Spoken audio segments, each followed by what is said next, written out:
Сәлеметсіздер ме? Қалдарыңыз қалай? Су құйғыштар 2022 жылдың тамыз айына таро расклад. Сіздерді 2022-де су құйғыштар қандай, 2022 жылдың тамыз айында қандай маңызды өзгерістер, жаңалықтар күтіп тұрғанын көрейік. Двойка чаш. Бұл екінші адаммен қарым-қатынастың жақсаруы, яғни егер отбасылы болсаңыздар, екінші жартыңызбен отношенияның жақсаруы, бірлесіп бірігіп бір шешім қабылдау.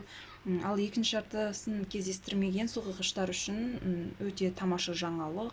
Екінші жартыңызды кездестіру, даже отбасын құру деген сияқты өмірінде кардинальный өзгерістер болуы мүмкін.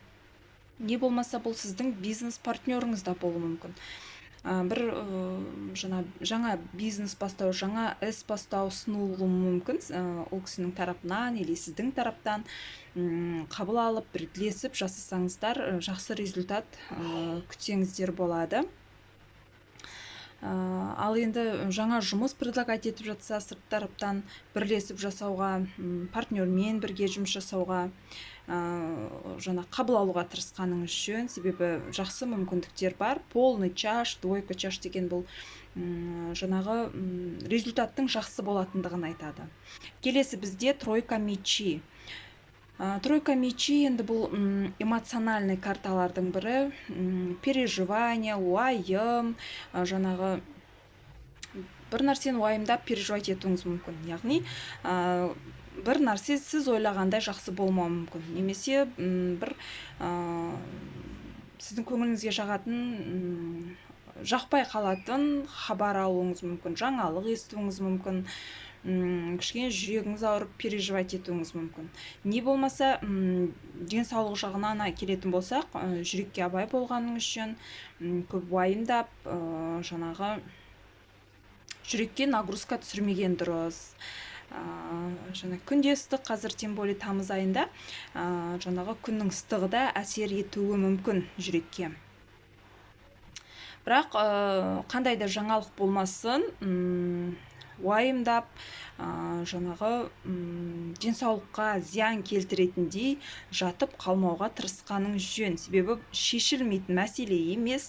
Себебі келесі карта бізде последний суть, старший аркан. Қандай да болмасын, бұл мәселе шешіледі деген сөз. Тем более старший аркан, бір жақсы жаңалық бар, құтқарушы бар, яғни сіз бір қиын ситуацияға, бір қиын жағдайға түсіп қалсаңыз, бір қиын жағдай болса, сізге көмектесетін, поддержка беретін, жаныңыздан табылатын адамдар табылады. Яғни бұл жақындарыңыз болуы мүмкін. Семейный проблема болса, ұрыс керіс, реніш, ажырасуға дейін барып жатсаңыздар, мысалы семейныйлар, осы айдың аяғына дейін барлық мәселе шешіледі. Туған туыс, жақындарыңыз, ата-аналарыңыз келіп сөйлесіп, барлық мәселені шешеді. Сондықтан бұндай жағдай, бұндай мәселе болса, сырттан поддержка іздемей, туған туыс, ата-анаға айтып, ескерткендеріңіз жөн. Қандай да болмасын мәселелеріңіз шешіледі. Қаржы жағынан болмасын, семейный болмасын, жұмыс жағынан болмасын, поддержка беретін, көмек беретін адамдарыңыз жаныңыздан табылады. Яғни құтқарушыңыз. Осымен раскладтарыңыз аяқталды. Келесі айда кездескенше сау, саламатта болыңыздар.